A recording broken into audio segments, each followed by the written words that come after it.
লাহে লাহে ডাঙৰ হৈছোঁ। আজিকালি মায়ে পোৱা দুখমোকালিতেই জগাই দিয়ে।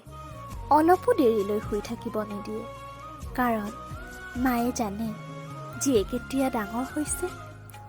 বাহিৰত ওলাই গ'লেও সৰুবোৰে আজিকালি আপুনি বুলি সম্বোধন কৰে।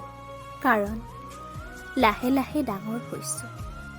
আজিকালি ঘৰৰ পৰা বাহিৰত ওলালেই মায়ে কয়, সোনকালে ঘৰত আহিবি, বেছি দেৰিলৈ নাথাকিবি আই।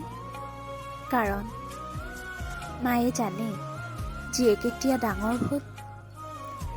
আগতে যিবোৰ আলহী আহিলে যাবৰ পৰত হাতত কিবা এটা পইচা গুজি দিছিল, সেইবোৰ আলহীয়ে এতিয়া আহিয়েই সোধে, বিয়ে পঢ়িলিয়ে, এতিয়া কি কৰিবি? ভাল ল'ৰা এটা আছে মোৰ চকুত, বিয়া হবিনে? কাৰণ লাহে লাহে ডাঙৰ হৈছোঁ। ঘৰত কিবা এটা সিদ্ধান্ত ল'ব লাগিলে আজিকালি মোৰ মতকো প্ৰাধান্য দিয়ে। কাৰণ লাহে লাহে ডাঙৰ হৈছোঁ। হয়তো আৰু কেইবছৰমান পিছত আকৌ এষাৰ বাক্য কাণত পৰিবহি। ঘৰখনত একমাত্ৰ জোঁৱাইৰ আগমনৰ উপযুক্ত সময়। কাৰণ লাহে লাহে ডাঙৰ হৈছোঁ। বয়সৰ ফালৰ পৰাহে স্বভাৱগতভাৱে আজিও তাহানিৰ পখিলা দেখি দৌৰি ফুৰা শিশুটোৱে।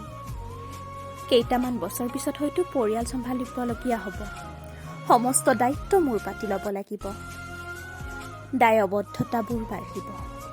কাৰণ লাহে লাহে ডাঙৰ হৈছোঁ। তাতে একো মা দেউতাৰ একমাত্ৰ জী। যিমান আলাসৰ লাৰু, তাতোকৈ গধুৰ দায়িত্বৰ বোজা। হেৰা, দায়িত্ববোৰতো পালিবই লাগিব। অন্যথা দায়বদ্ধতা ক'ত বৰ্তিব? সঁচাকৈ ক্ৰমাৎ ডাঙৰ হৈছোঁ। বুজা